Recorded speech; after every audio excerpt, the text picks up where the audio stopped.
Se plaindre, pleurer, gémir, râler, ou encore un mot que la Bible appelle de la rancœur. Vous voyez, ça peut changer votre avenir. Passez 5 minutes à vous plaindre et vous aurez gaspillé 5 minutes. Peu importe ce qu'il vous faut faire, vous devez essayer. Vous devez vous fixer des objectifs et foncer. Voici votre principal problème. La prudence. Certaines personnes n'auront jamais beaucoup parce qu'elles sont trop prudentes. Maintenant, vous pouvez aussi être trop téméraire, mais vous pouvez aussi être trop prudent. C'est ce qu'on appelle avoir une approche timide de la vie.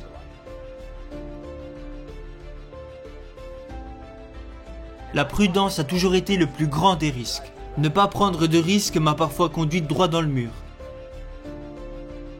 J'avais l'habitude de dire « et si ça arrivait ?» Ça, c'est ce qu'on appelle le langage des pauvres. Et si ça ne marchait pas? Et si ça devait marcher, ça me causerait sans doute beaucoup de problèmes. Je ferais mieux de ne pas essayer. Je peux très bien rester comme ça.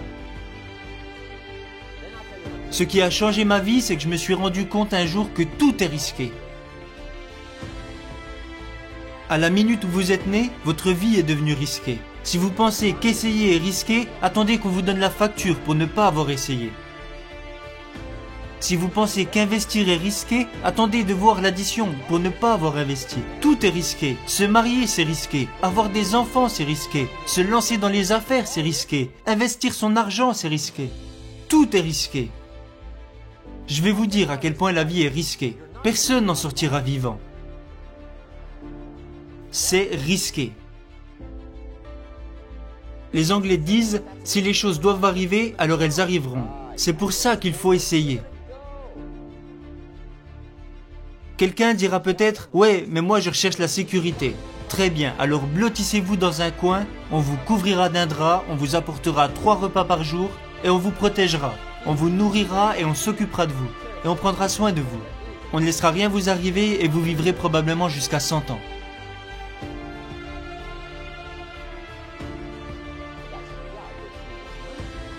Ce gars vivra peut-être jusqu'à 100 ans, mais quelle étrange façon de vivre sa vie.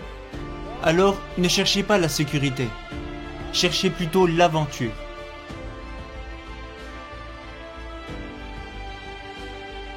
Mieux vaut vivre 30 ans d'aventure que 100 ans à l'abri dans un coin, à regarder sa vie défiler.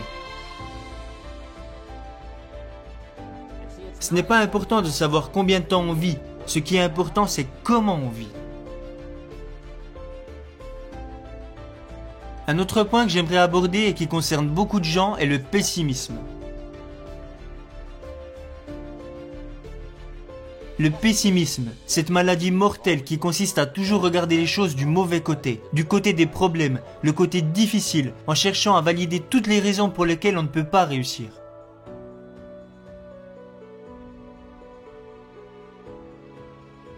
Le pessimiste attire à lui une vie de déchéance. Il n'essaie pas de comprendre ce qui est bien, il essaye de trouver ce qui est mal. Il ne cherche pas la vertu, il cherche les fautes. Et quand il les trouve, il est ravi. C'est horrible. C'est le pauvre type qui regarde par la fenêtre et ne voit pas le coucher de soleil. Il voit les taches sur la fenêtre. C'est le gars qui démissionne pour lancer un projet et un type se précipite vers lui et lui dit « J'ai 5 bonnes raisons pour lesquelles ça ne marchera pas ». Il est tellement stupide qu'il ne se rend pas compte qu'il n'a besoin que d'une raison pour que ça marche.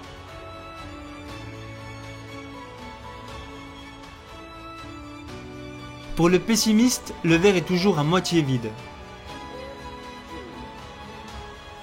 Alors que pour l'optimiste, le verre est toujours à moitié plein. Pourquoi la même mesure affecte-t-elle les gens de 2 manières différentes? La réponse est que tout dépend de la façon dont on voit les choses. Nos vies sont principalement affectées par la façon dont nous pensons que les choses sont, et non par ce qu'elles sont réellement. La façon dont nous pensons qu'elles sont nous affecte davantage. Il y a un sujet que nous n'aurons pas le temps d'aborder ce soir, qui est les meilleures habitudes de pensée. Une des choses les plus importantes que Schoff m'a enseigné quand je l'ai rencontré, il disait « De mauvaises habitudes de pensée maintiennent la plupart des gens dans la pauvreté. Et je ne parle pas de mauvaises habitudes de travail. La plupart des gens travaillent dur, mais ils ne réfléchissent pas. Eschoff m'a appris que l'esprit est comme une usine mentale. Tout ce à quoi vous pensez au cours de votre journée sert d'ingrédient à votre usine mentale. Et c'est ce qui constitue le tissu économique, social et financier de votre vie. Il m'a cité une phrase de la Bible qui dit « Ce que vous pensez, vous le devenez ». C'est magnifique, n'est-ce pas? Il m'a aussi parlé des mauvaises habitudes que j'avais. J'avais l'habitude de commencer ma journée en lisant le journal. Croyez-le ou non, je prenais une tasse de café et je lisais le journal. Je lisais les articles sur les guerres, les émeutes, les meurtres, les coups de couteau, les braquages de banque, les agressions, les accidents de voiture. Je faisais le plein de tout ça et je commençais ma journée. Vous pouvez imaginer le genre de journée que j'avais l'habitude d'avoir.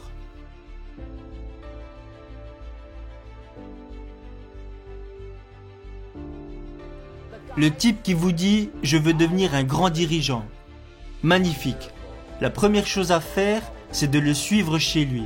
Et quand vous y êtes, entrez et regardez ce qu'il y a dans sa bibliothèque. Vous vous dites sans doute, pourquoi regarder dans sa bibliothèque? La raison est que ce qu'un homme lit se déverse directement dans son usine mentale. Et le tissu de sa vie entière est construit à partir de cela.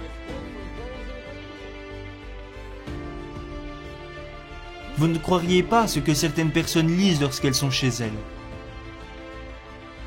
Vous ne le croiriez pas. Est-ce que vous pensez que c'est possible d'ingérer du contenu nocif dans votre usine mentale chaque jour et d'en sortir avec une vie riche, dynamique et positive? Ce n'est pas possible. Autant essayer de faire un gâteau avec du ciment.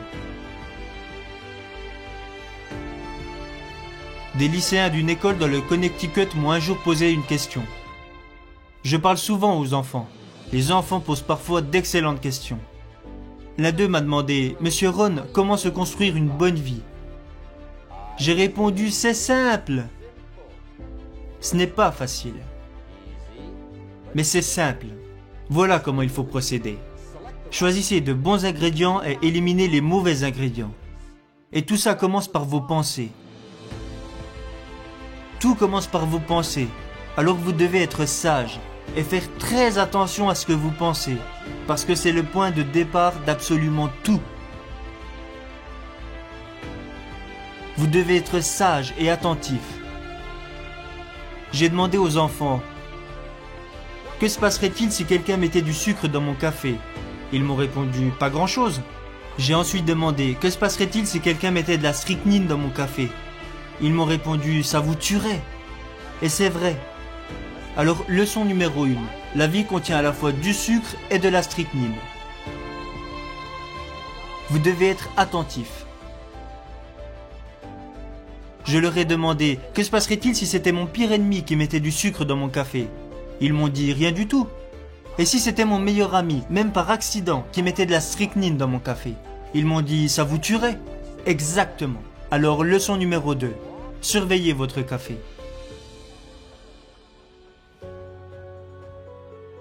Alors vous devez être attentif. Vous voyez, peu importe qui vous donne des mauvaises choses, peu importe où vous trouvez ces choses, elles feront quand même des dégâts dans votre vie.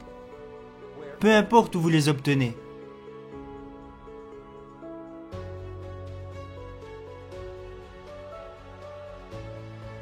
Monsieur Schoff m'a donné l'une des meilleures phrases quand je l'ai rencontré. Il m'a dit « Jim, monte la garde chaque jour devant la porte de ton esprit. »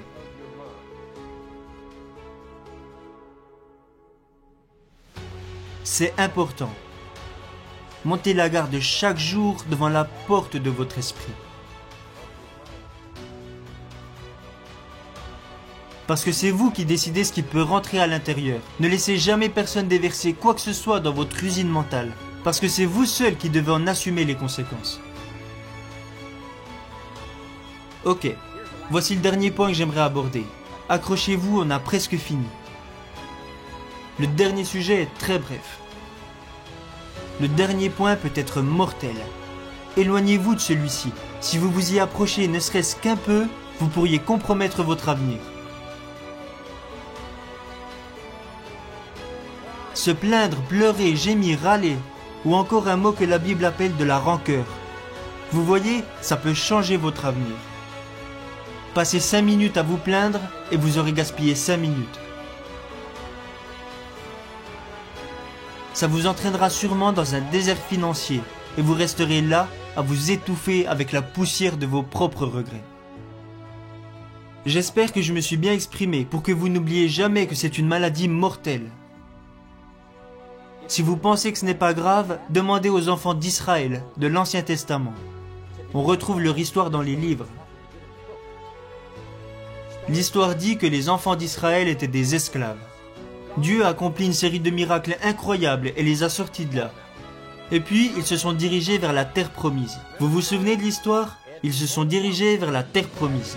La tragédie de l'histoire, c'est qu'ils ne sont jamais arrivés à destination. La raison, c'est que dès le premier jour, ils ont commencé à se plaindre. Ils se plaignaient de l'eau, ils se plaignaient de la météo, ils se sont plaints de la nourriture, ils ont râlé à propos du commandement, ils ont pleurniché parce que c'était trop loin, trop froid, trop chaud, trop difficile, trop misérable. Ils ont pleurniché et pleuré pendant des années. Finalement, Dieu a dit « J'en ai assez, voyage annulé ». Ou un truc du genre. L'histoire dit que la plupart sont morts dans le désert et n'ont jamais vu la terre promise. Ce qui signifie 2 choses. Si vous vous plaignez souvent, cela gâchera votre avenir. Et je pense que ça veut aussi dire que même Dieu lui-même ne peut pas supporter ça.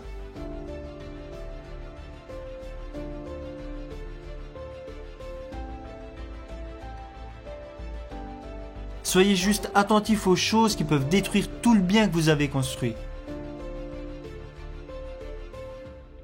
La guerre est en marche. Et ce soir, demain, mentalement, personnellement, socialement, économiquement, vous devez vous assurer que vous avez toutes les cartes en main pour gagner cette guerre.